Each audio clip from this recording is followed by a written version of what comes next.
Assalamualaikum warahmatullahi wabarakatuh.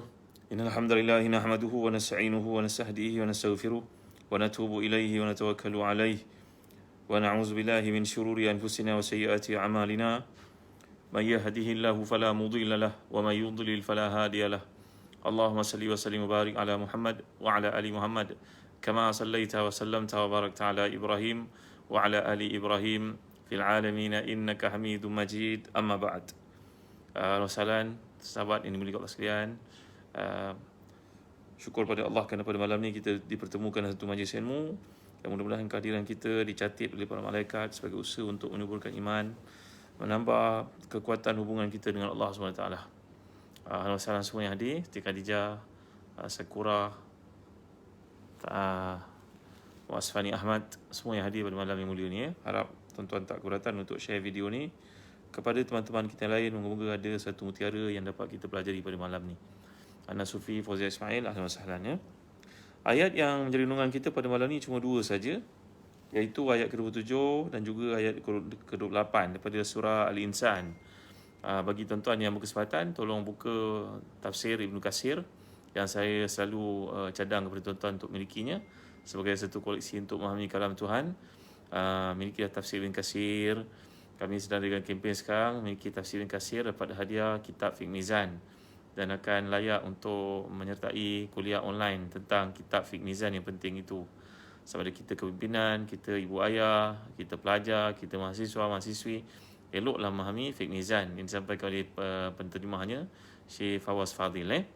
Jadi tuan-tuan jangan lupa memiliki tafsir Ibn Katsir dan kempen yang kami adakan sekarang, satu rumah, satu tafsir.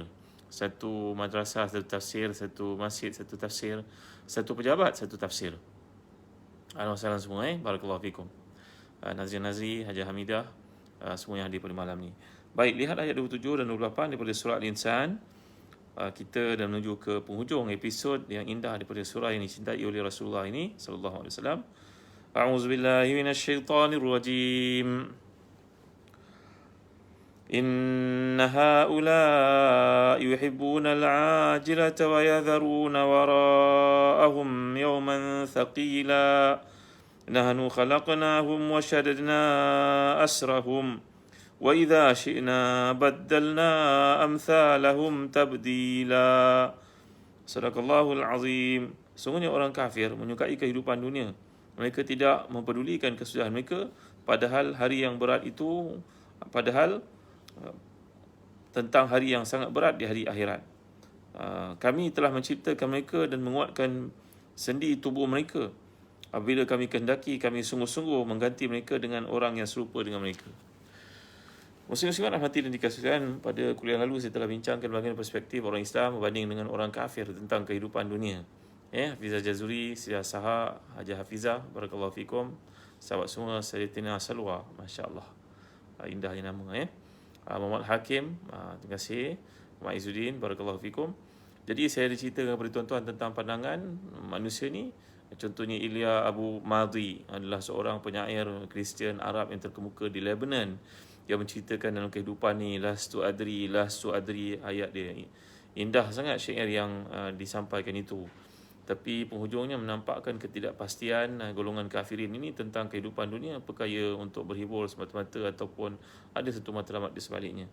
Kesian tuan-tuan orang kafir ini. Itu sebab pernah Sayyidina Umar Khattab radhiyallahu anhu dalam perjalanannya untuk membuka menerima penerimaan kunci pintu Baitul Maqdis yang pernah saya ceritakan kepada tuan-tuan, Sayyidina Umar dipelawa oleh pemimpin besar Kristian untuk menerima kunci pembukaan tempat yang indah itu, Baitul Maqdis, pada zaman baginda. Maka Sayyidina Umar melihat seorang lelaki yang hidup dengan pakaian macam daun-daun kering, tidak bersepatu, hidup makan benda yang serba sederhana, tak boleh makan benda bernyawa. Inilah tanggapan padri dan juga rahib di kalangan agama selain daripada Islam. Pandangan mereka terhadap kehidupan, berbangga hidup sebagai vegetarian sebagai contohnya. Apalah tuan-tuan, apalah Allah Ta'ala jadikan, apa hikmah Allah jadikan manusia ni punya aurat, lelaki perempuan berbeza. Allah jadikan binatang ternak untuk dimakan, dinikmati. Yang penting bersederhana lah, jangan over lah, itu perkaranya. Itu sebab ketika Musa al-Asy'ari radhiyallahu anhu hadir ke Yaman, maka beliau merupakan salah seorang daripada fuqaha sahabah, antara para sahabat yang sangat faqih. Nabi utuskannya sebagai ambassador, duta Islam ke Yaman. Abu Musa al-Asy'ari berada di sana, maka beliau hadir dalam satu jamuan yang dihidangkan pada situ ayam. Maka dimakanlah oleh para sahabat termasuk Abu Musa ni. Tiba-tiba ada seorang daripada anak murid Abu Musa al-Asy'ari tak makan ayam. Maka Musa pun bertanya kepadanya, "Fulan, kenapa kau tak makan ayam?" Jawapannya, "Tuan Guru, sahabat Nabi Abu Musa al-Asy'ari, saya tak makan ayam sebab saya tengok ayam makan najis." Maka Abu Musa al-Asy'ari kekal menegur di hadapan orang ramai dengan teguran yang sangat hikmah. Sebagai seorang bapa, sebagai seorang guru, sebagai seorang murabbi, ya, teguran ni kalau disampaikan dalam bentuk yang indah, ya, cuma orang yang hatinya kotor saja sukar untuk menerima, tuan-tuan. Bila satu yang datang daripada hati masuk dalam hati, melainkan hati orang yang kotor yang sukar untuk menerima, seolah-olah dia perfect sangat. Maka dalam konteks ini Abu Musa al-Asy'ari radhiyallahu anhu menegur dengan penuh kasih sayang orang muda itu, berkata, "Wahai anak muda, aku beritahu kepada engkau, aku berada bersama dengan Rasulullah SAW di Madinah. Baginda merupakan manusia terbaik yang tidak ada tolak bandingnya. Rasulullah memakan ayam, Fulan. Kalau engkau tidak suka ayam kerana dakwaan kau begitu begini, takkanlah Rasulullah SAW, seorang manusia pilihan Allah yang diberikan wahyu oleh Allah, yang bersifat maksum, makan ayam. Kalau engkau tak suka ayam tu, ada benda yang engkau tak berkenan padanya, engkau makan sikit sudah. Kalau engkau prefer nak makan ikan, itu masalah engkau. Tapi jangan kau kata ayam ni pengotor, seolah-olah macam kau lebih tahu. Allah menjadikan ayam ni dia kena makan benda yang bersih baru kau nak makan dia. Begitu ke? La haula wala quwata illa billahil aliyyil azim." Saya tak masukkan jalalah, tuan-tuan ni. Jalalah ni benda yang seolah macam ikan tu dia bagi makan najis, kekotoran, najis mughallaza, tulang ataupun lemak babi. Kasar pula bunyinya. Kemudian bila tiba waktu untuk dituai, di harvest, maka kena tunggu satu waktu. Itu bukan, itu maksudnya jalalah. Pokok pun ada para ulama bincangkan demikian. Kalau pokok itu disiram dengan baja najis, benda-benda kotor, maka adalah penilaian para ulama padanya. Tapi yang dimaksudkan kat sini dalam keadaan normal, general, maka ayam itu memang ada adatnya. Dia makan cacing, dia makan ulat, dia makan kekotoran, dia makan. Tapi Rasulullah makan ayam bila dihidangkan kepada baginda sallallahu alaihi wasallam. Maka Abu Musa al-Asy'ari radhiyallahu anhu lantas menegur orang muda itu, berkata, "Makan, Fulan. Engkau kena ikut Rasulullah tau. Kerana Allah Taala berfirman, "Qul in kuntum tuhibbunallaha fattabi'uni." Kalau engkau cintakan Allah, engkau kata engkau kabar engkau cinta Allah, ikut aku. Ikut siapa? Ikut Rasulullah SAW. Dan ayat ini pun turun berikutan dengan perutusan daripada Yaman, kaum Kristian Najran yang cuba untuk mencabar kepimpinan dan kerasulan Nabi kita Muhammad SAW. Nanti ada peluang kita bincangkan surah Ali Imran, antara surah yang paling panjang dalam Quran, biiznillah, insya-Allah. Bila tiba waktunya, tuan-tuan. Terima kasihlah, tuan-tuan. Rajin tuan-tuan catat nota daripada kuliah yang saya sampaikan. Terima kasih kepada Ummu Fatih. Terima kasih kepada Ustaz Syafiq Murad. Terima kasih kepada Dr. Nur Azia Ayub. Terima kasih kepada semua, Ustaz Zawi Ghazali.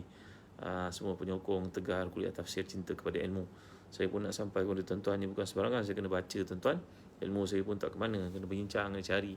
Bertanya kepada orang-orang yang ahli dalam bab ini, barulah saya sampaikan kepada tuan-tuan. Jadi kembali kepada kisah Sayyidina Umar Khattab radhiyallahu anhu, maka baginda sampai di Palestin melihat seorang padri yang hidup dalam keadaan serba kekurangan, kesederhanaan pada perspektifnya, iaitu tak boleh makan itu, kena berpuasa, kena pakai pakaian itu, tak boleh berkahwin. Maka Sayyidina Umar pun sedih melihat, meleleh mata baginda radhiyallahu anhu. Maka yang batu bersamanya Aslam bertanya kepada Sayyidina Umar, "Amirul Mukminin, kenapa pula tuan menangis? Apalah kena mengena orang ini dengan kita?" Jawapannya, "Ini kesian orang ni, amilatun nasibah, tasla naran khamiyah." Inilah yang Allah sebut dalam surah Al-Ghasyiyah. Bahawa hidup kat dunia ni memenjarakan diri daripada syahwat yang pada perspektifnya seperti itu. Sebenarnya Allah mengharuskan ada bab-bab syahwat untuk kita turuti. Ada benda yang halal, ada benda yang haram, bukan semuanya haram. Takkan Allah jadikan aurat orang lelaki begitu keadaannya, orang perempuan begitu keadaannya sampai tidak boleh berhubungan satu sama lain dengan cara yang halal. Bila melihat keindahan rumah sebagai contohnya tanah, haiwan ternak, bukan Allah mengekang tak boleh memiliki langsung, ada cara kontrolnya. Jangan terlibat dengan riba, jangan terlibat dengan riswah, kena jangan makan jaga akulu amwalin nas bil batil. Maka selain daripada itu adalah halal. Maka tuan-tuan dan hati dan dikasihi sekalian, jadi perspektif orang Islam dengan orang bukan Islam berbeza tentang akhirat. Tuan-tuan kena faham, tidak ada satu pun ideologi ataupun agama selain daripada Islam yang mampu mengilustrasikan kepada kita perjalanan ke akhirat begitu lengkap seperti yang Islam kemukakan, tuan-tuan yang mulia sekalian. Roadmapnya, blueprintnya, bagaimana perjalanannya, jelas Quran, hadis. gambarkan tuan-tuan. Cuma cara berfikir kita mungkin beza-bezalah. Tapi orang lain mengatakan ada kehidupan sebab kematian. Tapi cuba suruh dia describe. Dia takkan mampu untuk describe. Apa amalan dia kena bawa? Apa benda yang baik, benda yang buruk? Berbeza daripada kita tuan-tuan. Kita semuanya berteraskan kepada wahyu daripada Allah SWT. The do's and the don'ts. Boleh buat ke tak boleh buat, semuanya daripada Allah SWT. Jadi kembali kepada ayat ini, Allah menjelaskan bahawa orang kafir ini kehidupannya cintakan al-ajilah. Ajilah ni tuan-tuan, kalau kita belajar bahasa Arab, ni keindahan bahasa Arab bahawa Allah Taala menyebut perkataan ajilah, dia ambil perkataan ajalah. Ajalah ni bererti cepat. Ada kaitan dengan ajalatun, roda. Tengok bagaimana roda itu berpusing. Jadi kata ini kalau kita lihat merupakan satu adjektif, iaitu sifat daripada satu subjek yang tidak disebut, iaitu kehidupan dunia. Kala bal tuhibbuna al-ajilah, kamu suka tentang al-hayatil ajilah, kehidupan dunia. Kehidupan akhirat dinamakan ajilah. Ajilah, ain alif jim lam ta, berbeza pada alif ada mad di atasnya, ajilah.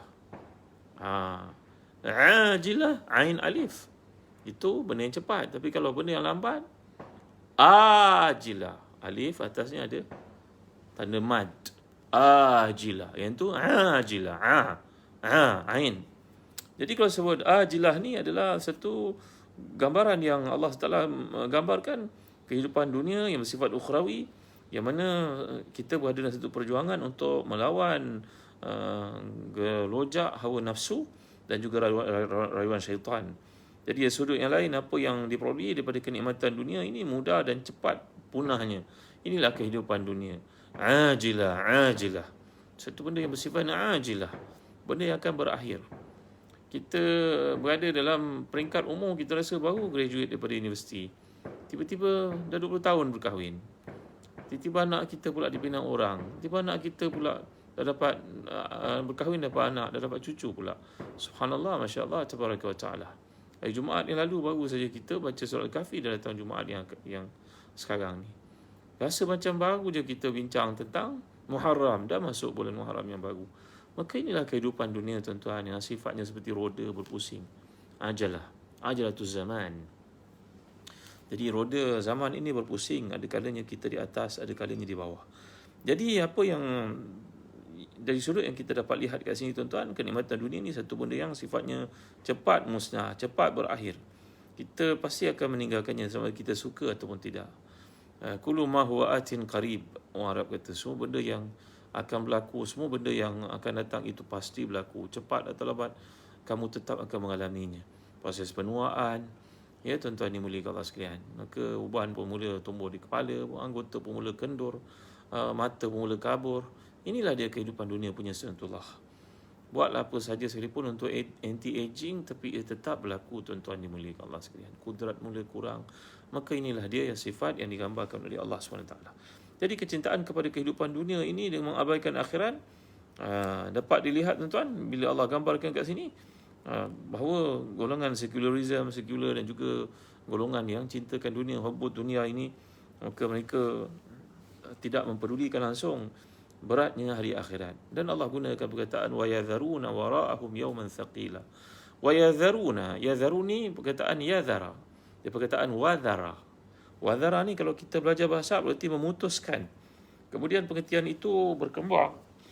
Kemudian yattasi'ul makna babi tawassul. Maka berkembanglah makna kat sini tuan-tuan, berarti meninggalkan. Kerana sesuatu yang terputus berarti kita tinggalkan.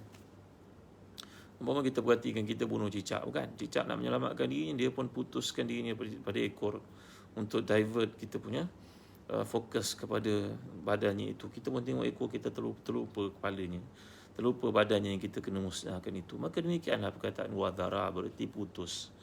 Jadi putus itu akhirnya dia berkembang membawa kepada makna meninggalkan. Jadi kata ini biasa digunakan dalam konteks meninggalkan sesuatu yang dianggap remeh. Kerana selalu manusia menganggap kehidupan akhirat itu remeh. Seperti contoh yang sangat cantik dikemukakan oleh Hujjatul Islam Al-Imam Al-Ghazali dalam Ihya Ulumuddin, bahawa seorang ayah ni memiliki beberapa orang anak. Katalah seorang bernama Abang Long, Abang Ngah, Abang Cik, 3 orang anak. Maka Abang Long ni diberi segala keseronokan hidup, segala ni dipenuhi. Inilah anak pertama, bajunya baru, pakaiannya baru, permainannya baru, sekolahnya semua. Tiba anak kedua dah kurang sikit attention untuk dia. Tiba anak ketiga lagilah muka pakai second hand saja. Apa yang abang long abang tinggalkan, pakailah, tak payah nak beli baru. Itulah kehidupan biasa ni kan tuan-tuan. Maka si abang long dia bagi penumpuan khusus abang tiba pada abang cik dah tak peduli sangat. Maka bayangkanlah tuan-tuan, seorang ayah yang beri kepada anak-anaknya segala kenikmatan, kemewahan, kesenangan. Nombor 1, nombor 2, nombor 3 tidak. 3 dia tak berapa peduli, biarlah tak apalah, pandai dia lah. Ayah pun dah penat. Maka tuan-tuan, satu hari ayah ni pun kena tangkap polis. Contoh ni sangat menarik ya. Polis pun silap orang, tangkap, masuk lokap. Polis berkata kepada dia, ni nak buat beberapa panggilan, ada 3 panggilan je boleh buat tau. Lepas tu telefon kena ambil. Maka si bapak ni pun telefon abang long, tolong nak abah ni entah kenapa polis pergi tangkap malam ni, tolonglah bebaskan abah. Alah ya ke abah? Abah minta maaf abah, saya nak fly besok out station, jauh seminggu balik. Abah tunggulah dulu, nanti balik nanti saya settlekan. Ini anak abang, nama abang long ni tuan, yang diberi segala kemewahan untuk ni. Maka si ayah ni pun tanpa putus asa telefon anak nombor 2 pula, abang tolong abah nak, abah ni kena tahan polis, abang long kau sibuk, kau boleh tak tolong abah? Abang kata, Allah ya ke bah? Kita pun jauh ni bah, nanti 2-3 hari kita balik bah.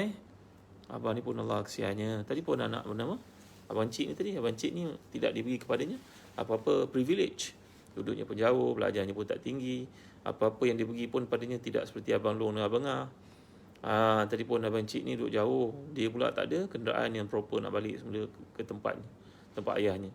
Abang cik tolong ayah nak, ayah susah, yang ayah kena begini. Ya ke ya, malam juga saya balik, tapi saya tak ada kenderaan ya, saya terpaksa naik bas. Nanti tiba saya tak tahu pukul apa, nanti nak kena ambil taksi ada ke tidak, pukul 4 pagi, 3 pagi sampai ke bus stop, bus stand. Tengok tuan-tuan. Maka ayah ni punya salah, nampak sangat abang cik nak tolong sangat, tapi dia tak ada kudrat, tak ada kemampuan. Tuan-tuan, untuk pengetahuan tuan-tuan, abang long tu ialah harta kita, abang tu keluarga kita, anak isteri kita.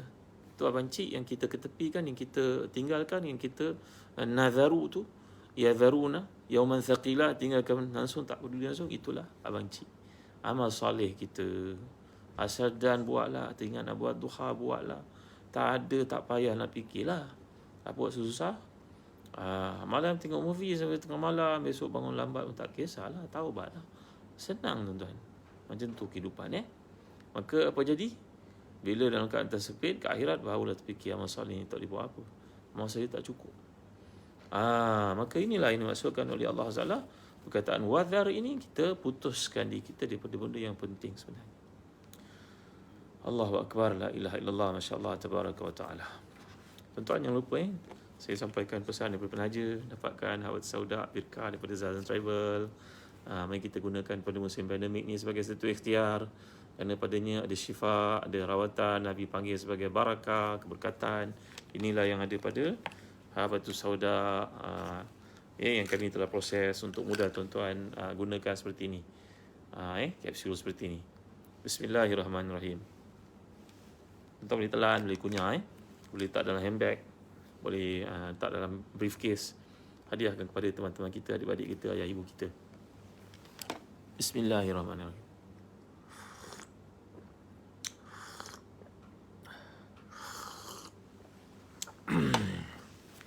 Maka dalam ayat ini Allah menggambarkan wadhar ini kita memutuskan. Kalau cicak tadi putuskan ekor dia, tak mengapalah sebab dia nak lepaskan diri. Tapi kalau kita putuskan diri kita daripada amal saleh, akhirnya macam mana tuan-tuan? Ada orang boleh tolong kita agak-agak. Mati, haraplah anak isteri bacakan surah Yasin 7 hari, 40 hari. Agak-agak lepas ke tuan-tuan? Kalau dunia banyak perkara maksiat buat, agak-agak lah. Kat dunia macam-macam perkara yang kita lakukan, ambil harta orang jangan haram, kita menganiaya orang, menipu. Agak-agak boleh lepas lah. Orang baca Yasin untuk kita 7 hari, 40 hari, 100 hari. Lepas lah agak. Tepuk dada, tanyalah iman sendiri tuan-tuan. Maka kita kena jawab sendiri tau. Subhanallah, masya-Allah, tabaraka wa taala. Itu sebab Al-Imam Al-Junaid Baghdadi, seorang ahli sufi, ahli tasawuf, ahli hadis yang terkemuka, dekat-dekat mati pun masih sibuk lagi membaca Al-Quran, sampai pesan kepada anak-anak muridnya, daripada anak muridnya, keluarganya, sudahlah tuan guru nak mati dah, uzur sangat dah, sakaratul maut dekat dah, apa baca Quran lagi. Dia kata besok aku mati, aku yang akan jawab, tak bukan kamu. Aku yang kena jawab, aku kena prepare. Setiap waktu ni berharga bagi aku. Saya kalau mati aku kena buat amal soleh. La ilaha illallah Muhammadur Rasulullah, masya-Allah, tabaraka wa taala. Sayyidina Umar Khattab radhiyallahu anhu ketika ditikam oleh Abu Lu'lu' al-Majusi itu di beberapa tempat, masuk di hari-harinya, Sayyidina Umar pengsan, tak dapat menyempurnakan sembahyang subuh yang dia menjadi imam pada pagi itu. Maka dia pun terkejut daripada pengsannya itu, melihat matahari naik atas kepala. Soalan pertama tanya pada anaknya Abdullah, ayah dah sembahyang ke belum nak? Belum ya, ayah tak payah sembahyang. Tak sembahyang. Tengah sembahyang pengsan lagi tuan-tuan. Takut tuan. Bangun lagi. Dekat Zuhur tu bangun lagi. Tanya pada anaknya, nak, ayah dah sembahyang subuh ke belum? Belum ayah tak payah sembahyang lagi. Pengsan lagi. Dibagi minum susu, masuknya di mulut putih, keluarnya di hari-hari merah tuan-tuan. Ayah nampaknya susu itu tak masuk dalam badan. Tapi semua mereka takut untuk kembali pada Allah SWT. Tapi para orang munafik, orang fasik, orang kafir, dia tak rasa apa-apa. Apa saja tak apalah. Esok akhirat dia ingat boleh berjabat tangan dengan Allah SWT. Ingat ke kawan dia. Ingat seperti itu Allah boleh maafkan dia. La ilaha illallah Muhammadur Rasulullah, masya-Allah tabaraka wa taala. Dalam bahasa Arab untuk tuan-tuan, wara'ahum yawman saqila. Mereka meninggalkan di belakang mereka. Kalau kita direct translation, ia makna belakang. Wara' ni makna khalfah. Tetapi dalam bahasa Arab, tuan-tuan dimuliakan Allah sekalian, wara' ini juga bermakna hadapan. Kita memandang ke hadapan, orang kata. Ya, move on, orang kata. Pandang ke depan. Apa saja berlaku, tinggalkan belakang. Ini perkataan bahasa Arab mengandungi dua makna. Kita nak terjemah wara' belakang boleh, nak terjemahkan wara' di hadapan pun boleh. Bahasa Arab ni memang pelik lah, tuan-tuan. Kalau kita sebut perkataan maula, maula ni membawa dua makna. Maula ni sama ada sayyid ataupun abd. Kalau kita kata contohnya Aslam maula Umar, Aslam tu hamba kepada Umar. Tapi kalau sebut Sayyidina wa maulana Muhammad, Allahu anta maulana, mana maula ni jadi tuan pula, jadi pemilik pula. Jadi kadang-kadang satu perkataan tu merujuk kepada dua makna yang berbeza, yang terbalik. Jadi kita yang faham bahasa Arab kena memahami dari sudut konteksnya. Bagaimana konteksnya tuan-tuan? Jadi bila sebut perkataan wara'ahum yawman saqila ni, wara' ni berarti kalau diterjemahkan sebagai makna depan, dia sebenarnya membawa makna yang tersembunyi, mana benda yang kita tak nampak, apa yang akan berlaku pada masa hadapan. Itu sebab bagi orang-orang beriman, Allah sedang menghilangkan daripada dirinya satu kerisauan terhadap benda yang belum berlaku dan kesedihan pada yang lepas. Ala inna awliya Allahi la khawfun alaihim wa lahum yahzanun. Kalimah ni pendek tuan-tuan, tapi dia mengandungi makna yang sangat mendalam. Itu yang ijaz yang daripada Quran dia sulun. Ketelitian bahasanya pendek tapi mengandungi maksud yang sangat mendalam. Satu hari, tuan-tuan dimuliakan Allah sekalian, ada seorang penyair Arab yang terkemuka namanya Ibnu Mukaffa'. Ibnu al-Mukaffa'. Mukaffa' ni syair yang sangat indah.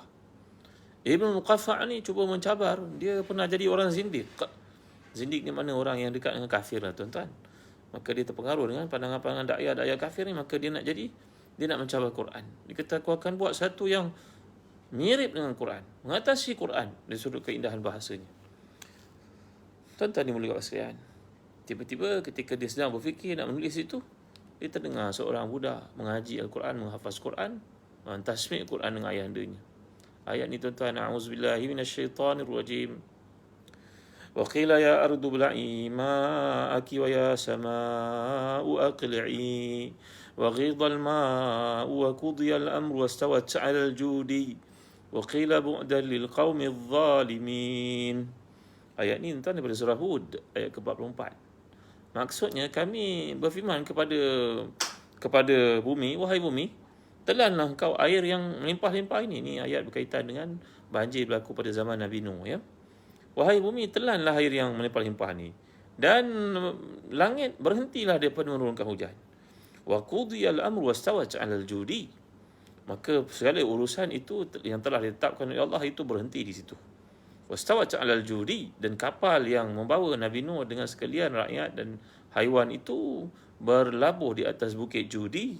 Wa qila bu'dan lil qaumil zalimin, dan dikatakan hancurlah kepada kaum yang melakukan kezaliman.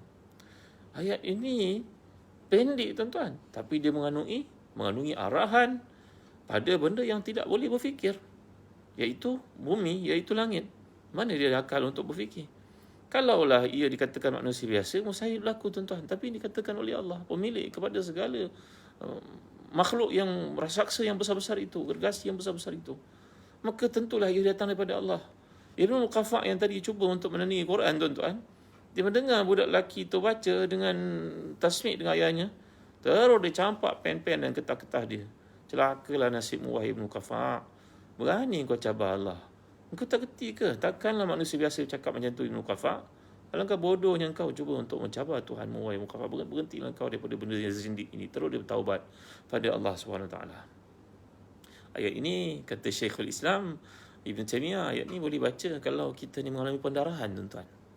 Contohnya orang perempuan kena istihadah, tak berhenti-henti, ia boleh mengganggu keharmonian rumah tangga dan sebagainya. Bacalah ayat ni, tuan-tuan.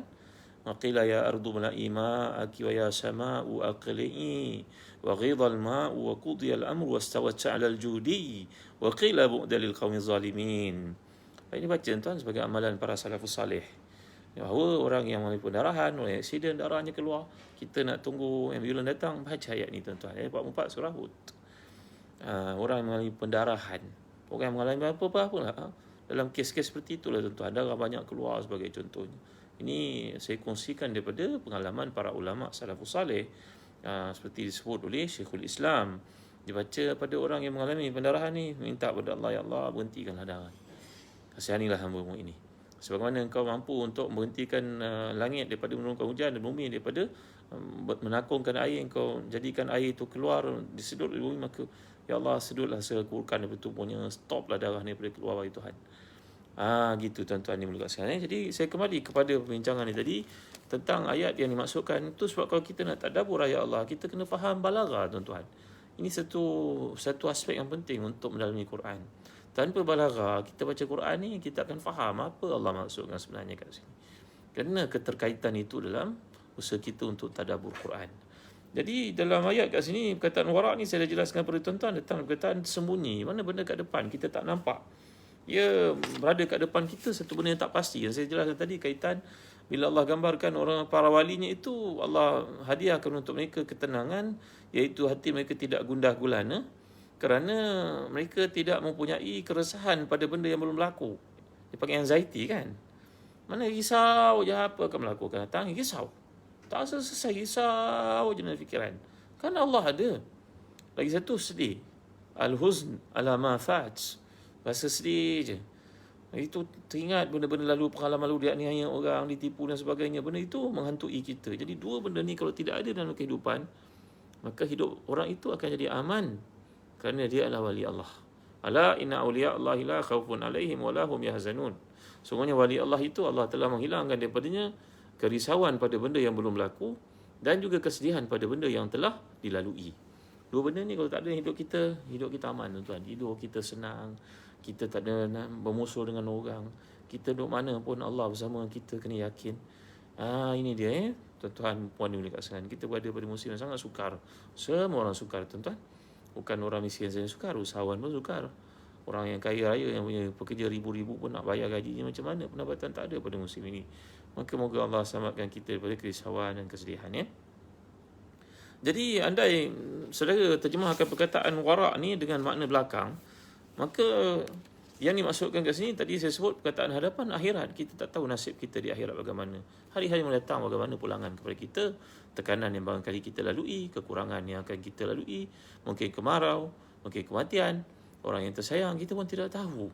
Maka kita pohon kepada Allah Azza supaya dalam keadaan apa sekalipun kita diberi kekuatan untuk menghadapinya, tuan-tuan yang mulia Allah sekalian. Itu sebab Sayyidina Ali karramallahu wajhah mendengar seorang berdoa, Allahumma ja'alni minas sabirin. Allahumma ja'alni minas sabirin. Ya Allah, jadikan aku yang sabar. Maka Sayyidina Ali radhiyallahu anhu yang sangat faqih lagi alim ini menegurnya dengan berkata, hai fulan, kenapa engkau minta ujian, wahai fulan? Maka orang tu kata, wahai Abul Hasan, gelaran Sayyidina Ali ni Abul Hasan, saya tak minta ujian, saya minta jadi orang sabar. Saya kata, tak, salah engkau punya doa tu. Mana boleh engkau minta sabar? Engkau minta sabar maknanya engkau minta ujian, kan? Sepatutnya kau kena sebut apa yang Allah ajarkan pada hujung surah Al-Baqarah itu, Rabbana la tu'akhidna in nasina wa akhtana. Rabbana wa la tahmil alaina isran kama hamaltahu 'alal ladzina min qablina. Rabbana wa la tuhammilna ma la taqata lana bih wa'fu 'anna waghfir lana warhamna anta maulana fansurna 'alal qaumil kafirin. Ya Allah, janganlah uji aku sebagai uji orang sebelum aku. Jangan uji aku ujian yang berat sampai tersungkur aku untuk mengikutnya, wahai Tuhan. Itulah sebaik-baik kalimah untuk kita ucapkan, tuan-tuan. Jangan doa minta ujian. Jadi kembali kepada perbincangan ni, ada kita terjemahkan sebagai perkataan wara' ini bermakna di hadapan, benda yang belum pasti, betul. Dan kalau kita terjemahkan ia di belakang pun Betul juga. Yang maksud kat sini orang-orang kafir, orang-orang fusak, fasiqun, fasaqah ini, mereka tidak peduli apa yang akan mereka lalui yang merupakan beban, liability, dosa yang mereka buat itu. Mereka buat satu benda tentu ada implikasinya, bukan? Impactnya. Kita buat satu benda masih ada, tuan-tuan. Kita nak bela kucing sebagai contohnya. Maka kita kena bersedia. Kucing tu, dia akan buang najis sebagai contohnya. Ready tak kita nak buang najis? Mungkin kita nak balik kampung tak mudah lagi, nak kena kurung, nak kena hantar ke hotel. Itu implikasinya masih ada. Jadi setiap benda yang kau buat ada liability, ada kesannya. Maka dua tafsiran dikemukakan oleh para ulama. Warak ni tadi sama ada merujuk ke hadapan atau merujuk ke belakang. Kedua-duanya betul. Allahu Akbar, Masya Allah, Tabaraka wa Ta'ala. Alhamdulillah, Barakallahu fikum. Ajaib Nisa, syukur Ismail, Barakallahu fikum. Ramai wajah-wajah baru pada malam ni. Mudah-mudahan kita semua berniat untuk memperbaiki diri, mengenali lebih perkataan-perkataan dan juga kalam Allah dengan bersungguh-sungguh. Dan mudah-mudahan kita mati dalam keadaan kita bersahabat dengan Al-Quran, tuan-tuan yang mulia Allah sekalian. Jadi saya janji dengan tuan-tuan, nampaknya tak sempat nak cerita tentang seorang sahabat Nabi dan perspektif akhiratnya bernama Khubayb bin Adi radhiyallahu anhu, yang disebut oleh Al-Imam Ibn Hajar dalam kitabnya Al-Isabah. Ini kitab ni tuan-tuan menceritakan tentang sahabat-sahabat Nabi, 70,000 sahabat Nabi yang bersama dengan baginda dalam peristiwa Hajatul Wada'. Sajalah tuan-tuan. Mudah-mudahan anak-anak tuan-tuan yang minat agama masuklah bidang hadis. Ini satu bab daripada hadis, iaitu mengenali perawi-perawi hadis di kalangan sahabat-sahabat Nabi. Khubayb bin Adi bin Malik bin Amir bin Mujda'ah bin Jahjabi bin Auf bin Kulfa bin Auf bin Amr bin Auf bin Malik bin Aus bin Al-Ansari Al-Ausi. Nombor beliau adalah 2227. Nak cerita je ke? Jangan lambat dah. Sambung esok lah tuan-tuan. Tentang perspektif akhirat lelaki salih ni. Ya Allah beri kepadanya kekuatan pandangan akhiratnya, menenggelamkan segala nikmat dunia. Kita ni terbalik pula. Kita ni pandangan dunia kita menenggelamkan akhirat.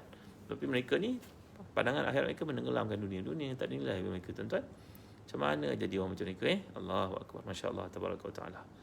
Baik tuan-tuan. Mudah-mudahan Allah beri kepada kita keberkatan, kesempatan untuk memahami Al-Quran lebih lanjut. Sebelum terlupa saya nak ajak tuan-tuan kenalan dengan ni kurma McJool namanya. Pesan dari pengajar. Ni kurma McJool, kami ada jual di Zazan Travel. Kurma ni keistimewaannya disebut dalam Al-Quran pada surah Maryam ayat ke-25. Awzi ilaiki bijiz'in nakhlati tusaqit rutaban alayki rutaban janiyah. Inilah buah kurma McJool yang Allah firmankan kepada Maryam AS untuk menggegarkan pokok kurma supaya jatuh buah ke atasnya untuk dinikmati tatkala beliau merasa sakit dan melahirkan puteranya Isa. Maknanya seorang perempuan yang sedang sakit lepas bersalin pun disuruh Allah bekerja. Jangan duduk diam, tunggu hujan emas turun kat atas kamu, rezeki, kena usaha. Maka ini adalah kurma yang dimaksudkan oleh Allah dalam surah Maryam ayat 25. Kata tuan-tuan guru saya ketika belajar di Jordan, di Palestin dulu. Inilah dia, kurma McJool, tuan-tuan yang mulia Allah sekalian. Kami di Zazan Travel ada menjualnya. Mudah-mudahan bulan Muharram yang akan datang kita sempat berpuasa. Nabi kita SAW berpuasa pada 9 dan 10 Muharram, Taswa'a dan juga Ashura. Nabi menggalak kita puasa pada 2 hari itu. Walaupun baginda tak sempat puasa pada hari ke-9, tapi baginda menyuruh kita untuk puasa pada hari ke-9 dan 10. Sallallahu alaihi wasallam, Nabi kita yang agung itu, tuan-tuan. Kami ada jual kurma McJool, dapatkan dari Zazan Travel. Masih segar ni tuan-tuan, menyelerakan. Memang boleh meliur kita. Dalam hadis katakan rumah yang tidak ada kurma, penghuninya akan kelaparan selalu. Ajarlah anak-anak kita untuk mencintai makanan Rasulullah SAW. Baik tuan-tuan yang dapatkan birkah sauda daripada Zazan Travel, dan tuan-tuan boleh dapatkan kurma kami hantar dalam packing begini, boleh simpan tak atas meja, tak dalam kereta. Begitu juga birkah sauda daripada Zazan Travel dapatkan daripada kami, brand yang asli ni tuan-tuan. Mudah-mudahan Allah beri kepada kita kehidupan yang sihat, jauh dari penyakit. Saya doakan untuk kita semua supaya selamat daripada pandemik yang berlaku sekarang. Mudah-mudahan Allah beri kepada kita kesempatan untuk memahami Al-Quran. Kita tinggal beberapa ayat saya lagi untuk mengkhatamkan surah Al-Insan, dan ada cadangan daripada tuan-tuan, tolong beritahu saya kat Telegram sahabat Ustaz Zahazan. Yang belum masuk, jemput masuk ke Telegram sahabat Ustaz Zahazan. Bagi cadangan, bagi pandangan bagaimana boleh memperbaiki diri kita lebih lagi dan boleh memahami Al-Quran sama-sama. Dan pada malam ni saya nak ajar tuan-tuan satu doa. Doa ni pendek je. Berkenaan dengan perspektif akhirat para sahabat Nabi ni, apakah doa yang biasa mereka bacakan? Macam Musa Asy'ari yang saya cerita tadi, saya ceritakan juga tentang Khubayb bin Adi radhiyallahu an, Sayyidina Umar Khattab radhiyallahu an, apa mereka punya keistimewaan tuan-tuan? Antara doa yang sangat kerap mereka bacakan, yang diijazahkan oleh Rasulullah SAW untuk mereka adalah Allahumma ghfirli wahdini warzuqni wa'afini a'udzu billahi min dhiqil maqam yaumal qiyamah. Allahumma ghfirli wahdini warzuqni wa'afini a'udzu billahi min dhiqil maqami yaumal qiyamah. Allahumma ghfirli wahdini warzuqni wa'afini Allahumma inni a'udzubika min dhiqil maqam yaumil qiyamah. Ya Allah, aku mohon padamu, berilah keampunan kepadaku, berilah hidayah kepada aku, berilah rezeki kepada aku, dan sihatkan tu badan aku. Yang kelima, aku mohon padamu perlindungan daripada tempat yang sempit di akhirat. Maknanya minta kepada Allah kelapangan hati, kelapangan tempat di akhirat nanti, ya. Kelapangan hati ni maksudnya kita lihat keluarga kita, anak-anak kita, keturunan kita, sahabat baik kita, keluarga kita semua bersama kita dalam Jannatul Firdaus. Manakala hati yang sempit tu melihat kita seorang masuk syurga, yang lain semua tak tahu tempatnya di mana. Waliyazubillah. Ini salah satu maknanya. Jadi mudah-mudahan Allah memberkati kita pada malam ni. Mohon maaf atas kekurangan atau kelemahan. Sama-sama kita menanggung kuliah malam ni dengan baca suratul Asr tasbih kafarah. Bismillahirrahmanirrahim. Wal 'asr innal insana lafi khusr illa alladhina amanu wa 'amilus salihat wa tawasaw bil haqq wa tawasaw bis sabr. Subhanakallahumma wa bihamdika asyhadu an la ilaha illa anta astaghfiruka wa atubu ilaik. Alhamdulillah rabbil alamin, wassalatu wassalamu ala asyrafil anbiya'i wal mursalin sayyidina maulana Muhammadin wa ala alihi wa sahbihi ajma'in. اللهم اغفر لنا ذنوبنا وإسرافنا في أمرنا وثبت أقدامنا وانصرنا على القوم الكافرين. اللهم اغفر لنا ذنوبنا ولوالدينا وارحمهم كما ربونا صغارا ولجميع مشايخنا ولجميع أصحاب الحقوق علينا من المسلمين والمسلمات المؤمنين والمؤمنات برحمتك يا أرحم الراحمين. اللهم إنا نعوذ بك من جهل البلاء درك الشقاء وسوء القضاء وشماتة الأعداء. اللهم إنا نعوذ بك من البرص والجنون والجزام ومن سيء الأسقام. اللهم اغفر لنا واهدنا وارزقنا وعافنا. اللهم إنا نعوذ بك من ضيق المقام يوم القيامة. ربنا آتنا في الدنيا حسنة وفي الآخرة حسنة وقنا عذاب النار. ربنا لا تؤاخذنا إن نسينا وأخطأنا. ربنا ولا تحمل علينا إصرا كما حملته على الذين من قبلنا. ربنا ولا تحملنا ما لا طاقة لنا به واعف عنا واغفر لنا وارحمنا أنت مولانا فانصرنا على القوم الكافرين. وصلى الله على سيدنا محمد وعلى آله وصحبه وسلم. آمين. Assalamualaikum warahmatullahi wa amanatakum wa khawati wa amalikum. Terima kasih Aziz Zainal, Masyuki Sudin. Jangan lupa share video ni buat teman lain, Sofi Emir. Terima kasih Sauda. Terima kasih ana uhibbukum fillah. Saya cinta tuan-tuan kerana Allah. Jumpa lagi esok, ya, insya-Allah. Mudah-mudahan Allah beri kesempatan untuk saya huraikan tentang kehidupan para sahabat macam Khubayb bin Adi itu. Hafizah Jazuri, terima kasih. Ya, Nolia Abu Hasan, Kamarudin NA, Barakallahu fikum, Royana Rusia. Tolong sampaikan kepada teman-teman yang lain, Muhammad Rizalman, Numala Ahmad. Sekian. Sallallahu alaihi wasallam Muhammad wa ala alihi wasallam. Wassalamualaikum warahmatullahi wabarakatuh. Safian Yusof, Husni Ar, terima kasih semua. Terima kasih Muhammad Zaidi, Nur Zaidi, Safia Alias, terima kasih. Nasirun Ori, terima kasih. Zakir Mustafa, terima kasih. Assalamualaikum warahmatullahi wabarakatuh. Syaidah Haji Yusuf, terima kasih. Assalamualaikum warahmatullahi wabarakatuh. Syamlus, terima kasih.